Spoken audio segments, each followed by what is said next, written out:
Moi, je plaide pour une adaptation du capitalisme, une adaptation en profondeur, un renouvellement en profondeur. Je ne plaide pas pour l'abandon du système capitaliste, parce que quand je vois les modèles alternatifs, ils me paraissent pas séduisants du tout, voire dangereux.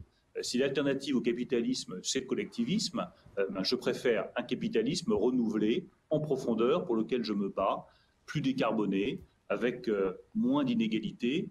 Ça me paraît les bonnes orientations pour l'Europe et pour le reste de la planète.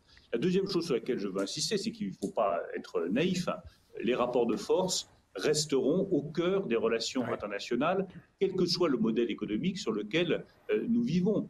Et de ce point de vue-là, l'Europe a des efforts, mais considérables à faire pour défendre mieux ses intérêts économiques. Quand j'entends M. Biden dire que le point numéro un de son projet économique, c'est Buy American, j'aimerais qu'en Europe, on arrive à se débarrasser d'un certain nombre de dogmes qui me paraissent totalement obsolètes et qu'on soit capable de privilégier l'achat européen et notamment l'achat de PME européennes.